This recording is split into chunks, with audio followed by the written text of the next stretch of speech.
I'm here with Captain Will Granberry in Port O'Connor. What's your website, Will? Bayfishingportoconnor.com. Bayfishingportoconnor.com. Will and I talked a couple of months ago, and I was really excited that he wanted to come and do a video, or rather I come do a video with him.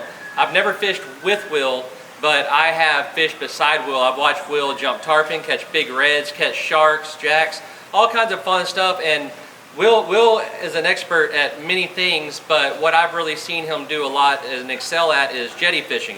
Now, jetty fishing, it's a hot topic because I know not a lot of you have boats. You can walk down the jetties, you can take your boat by the jetties. Either way, your lure is getting in front of the same fish. So what I thought would really bring value is to have someone like Will here that really understands that method of fishing to kind of give you his expertise. Will's world's ahead of me on the jetties, and I couldn't be more excited to have you here. So, well, thank you. Yeah, so, jetty fishing is a whole nother animal. It's not like the flats. On the flats, everything's horizontal. On the jetties, you got to think vertical. You have to think like a river because you have water moving in, you have water moving out, you have eddies, you have swirls, you have all those different nuances that you don't normally encounter on a daily trip into the flats. So when you start to set up to fish, if you have any kind of river fishing experience, those guys tend to do really well fishing at the jetties. If you have any kind of experience fishing deep water for bass fishermen do very well. Bass fishermen that have experience fishing deep water lakes do very well on fishing saltwater jetty systems, no matter where they are, because when we're jetty fishing, we're fishing anywhere from 20 to 40 feet of water, getting that bait down. Those fish are on the bottom, so you're having to fish with heavier jigs, heavier spoons, heavier, the big rattle traps. Anything that can get that bait down to the bottom where those fish are at is what you need to think about when you go to set up the fish to have some success on the jetties. I got you. So right now we're getting ready to go out and fish an afternoon bite, and the tide is starting to go out. Now, me, myself, I fish a lot of rivers. Mm-hmm. I love fishing rivers. Mm-hmm. And in a river, when that tide really gets rolling, it's not as good for me as whenever the tide's starting to turn, starting to do something. Is that the same on the jetties? Well, same. Yeah, so very similar situation. You want to try to find a break, something where that water is pushing bait up into those fish. Now, on a trout in a mountain, they're going to hide behind the rock. A redfish and a jetty's going to sit in front of the rock, catching anything that gets washed to it. So that's a difference. But other than that, it's all the same, very similar situation. So if you're walking down the jetty looking for a place to fish and you see a rock in the water, so you got your rock here, right? Mm-hmm. And you got your current coming this way, you're going to want to kind of target up current first? Yes, yep. Check that first? Yep, you're going to want to fish up current because that redfish is going to sit, especially if that rock is just off behind the main wall where he's kind of sitting in that corner. He's sitting there just not moving, water's just coming over his gills. He's not expending any energy to breathe. And he's waiting, and you see that bait swimming out, trying to get away from whatever, he's sitting right there, he's just going to jump out and grab it. So whenever you go out on the jetties, what does watercolor mean to you?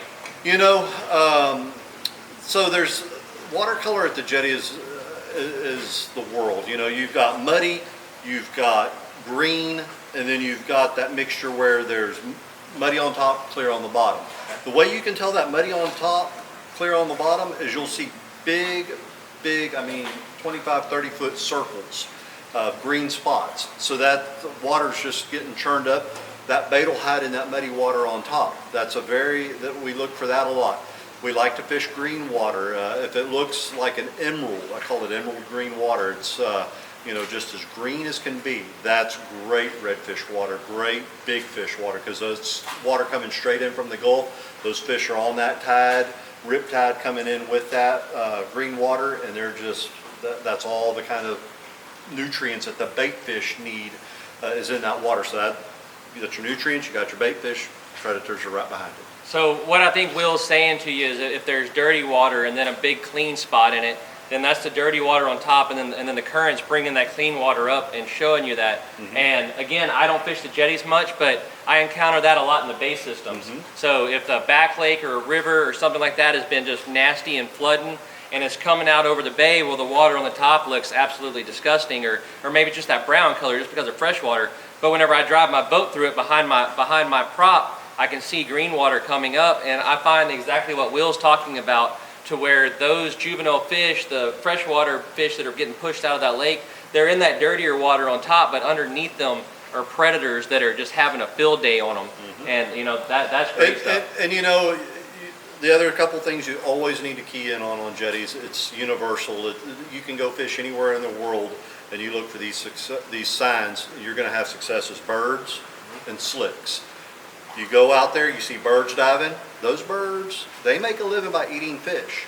So you need to look at that really closely. These birds are sitting here for a reason, and you always want to try to figure out what they're telling you. And right there you see some diving down. You know they're on bait fish, and their job is to make a living eating fish.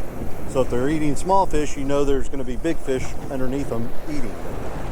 So we're pulled up here, spot lock, casting up current, letting it swing on around, and when it gets down current, you hang on. Yep. And what we just showed, we just had something burn, dragged to pieces, and ended up cutting on the rocks, we think. Yep. But yeah, so there's a pro tip for you at the jetties. You see birds sitting in a particular area eating around, whether you're in a boat or standing on the jetties, that's probably a good spot to check it out. Oh, Will just got hit. Yep, missed him. It's Will's the guide right now, and proper etiquette for a guide is to not catch fish and let your customer catch fish. So yep. Will's a very thoughtful guide. I couldn't appreciate you more, Will. Well, thank you. Slicks, I mean, a slick, if you don't know what that is, that's just where a fish is basically bulimic. They're going to eat until they puke, then they're going to eat some more. If you see a slick pop up, take your time, fish that area. So you want to look for that. So, and today we are going to do something a little different from the channel. We're actually going to throw bait, because we're trying to catch. We're not going to say the word, but we're trying to catch big, long silverfish that aren't queens, if that makes sense to you. Yep. So we're going to throw some bait at them. No shame in the game whenever you're out there. I'm completely all for it. I'm going to get Will to show you how he rigs them. He was telling me how he does it, and it's much different than what you see the guys in the bay doing. So we're going to get Will to do that. Right here. Snail knot onto a 9/0 trocar circle hook. Sharpen up the hook hair. Baits, because we're dealing with a lot of current, we're hooking them through the nose. Between the tip of the nose and the eyeballs, right, that thick fleshy part. Now, if you're trout fishing or fishing in an area with no current, you want to hook them in the back, but with lots of current, you want to hook them in the nose. And the reason is, let me show you here in the water, when you throw them out, they're going to swim with the current, or into the current, just right, instead of being pulled against the current, drowning themselves, making them look unnatural. I'm excited. I can't wait to go. We're gonna look for some jacks. We're gonna look for some tarpon. Some queens. I hope that doesn't come back to bite us. I don't know. Oh man, the comment section is gonna kill me. Hey, if that's all on you. Oh, it's all on you. We're gonna some jacks, some sharks, and some queens. That's what we're looking for out there today. Hey, I've been watching Will for a long time. BayFishingPortO'Connor.com. Captain Will Granberry. Will he could be running trips today. He's not. He has come down here on his own dime to bring something to you guys. Go find him on Facebook, drop him a like. He's a great guy. He's giving back to you guys just like everybody in my circle likes to do. Captain Will Granberry, Bay Fishing Port O'Connor. Go check him out. We're gonna go out and look for some queens. We're gonna run this great big 25-foot Mayak illusion. And I'm excited. You can't keep me talking anymore. I'm getting on the boat. Hey, Will? Hey, you know you're going right when you gotta use the boat as your rod reel. Look at this. Look at this. It's Castaway Customs. Castaway Customs, Kaler Little. Yep. This boat has a 132-inch ruler on it. My ruler's cut off at 30 inches, y'all. I'm excited. Will, thank you so much. I'm ready to get out there and try not to screw up too bad. Will's gonna make fun of me, it's gonna happen, but I'm excited. Thanks, Will, and we're gonna jump in this boat and get headed out. So Caleb had this new knot that he wanted to show us. And I said, okay, sure. You know, he's gonna highlight it on his channel. Well, he's still trying to tie it. You've heard of a granny knot. This is a Granberry knot. I'm going for silver. Yeah, not out here, yeah. Not out here. Come here, you big delicious SOB, you. Haha! There's a lot of things out here that'll eat that. A lot of stuff. This is kind of incapacitated at the moment. No, I didn't. Got a fish? I can't tell. It's moving, ain't it? It is moving. I never felt a hook set. I mean, hot diggity dog, we got a fish. It ain't jumped yet, Will. No, it ain't jumped yet. It might just be that big old perch swimming around. Sometimes you gotta fight your bait, you know what I'm saying? Yeah. It's acting like a drum. Is it? Yeah, it is kind of. Yeah, but to eat that big old that big old piggy perch? Yeah, don't say croaker on my channel. Croaker, soaker, extraordinary. Woo! Right here. Hey, I'm gonna be honest, that was a 5-pound piggy perch on this hook. A dead downward pull.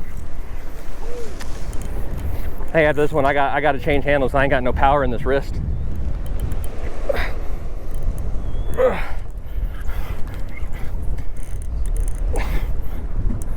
Big old Jiggo Jack. Big old Jack.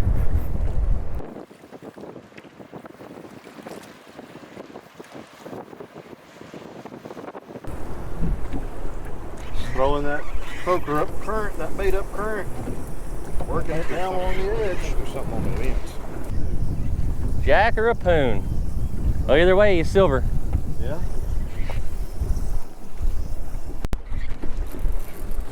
He hit a gear though, didn't he? Yeah, he did.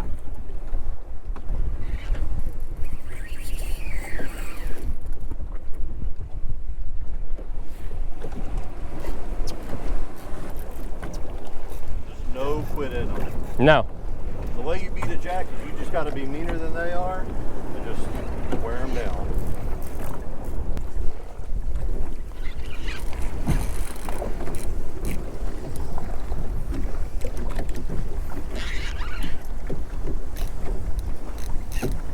Bad news is with those hosses, you're about halfway there. I know, right?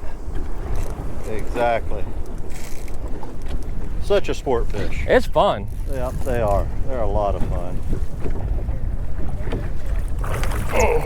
Give me your head, boy.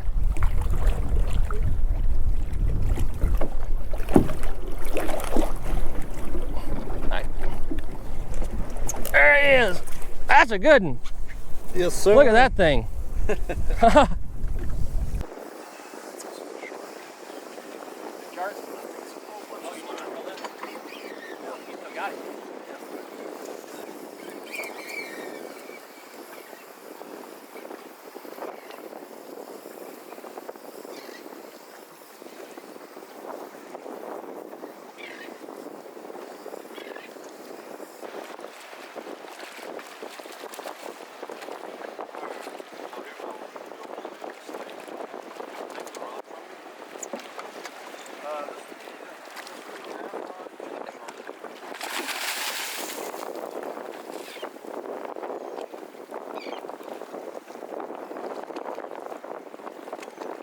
You decided you weren't pretty enough, Will. No.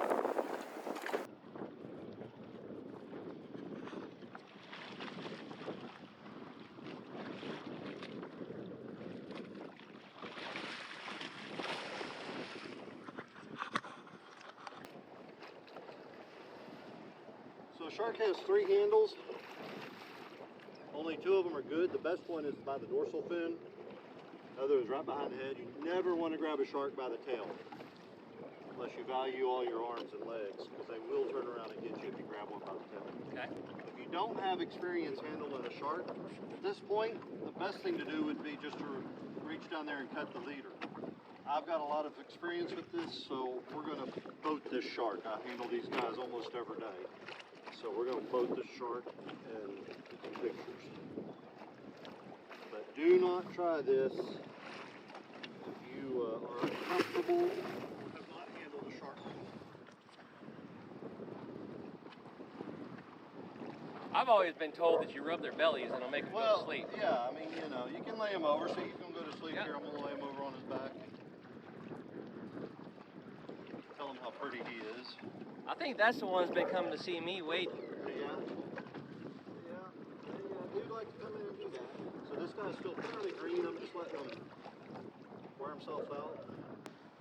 Swing to the left just a touch.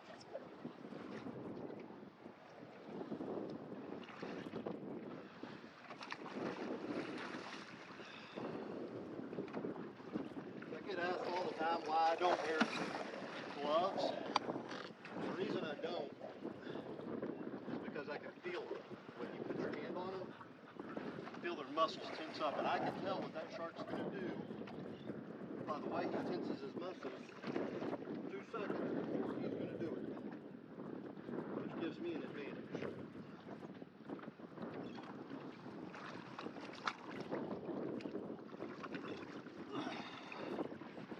There he is. See, I got him safely behind the head.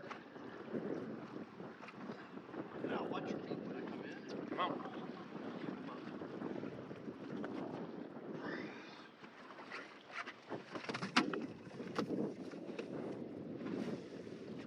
Perfect. There's a 100-pound bull shark for you. So it would be very tempting right now to, our leader broke, we were fishing with a mono leader. So it'd be very tempting to grab this shark and pull him to you.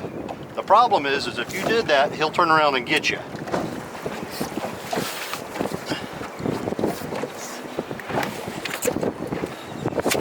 Now I'm applying downward pressure so his head can't turn up and get me. I'm gonna get the hook out of him because love them or hate them, no matter what your stance was, sharks are extremely important to the system. And they deserve our respect. That was a 9-aught circle hook. Totally trashed. So we'll throw that away. Put them right there. Cheeseburgers.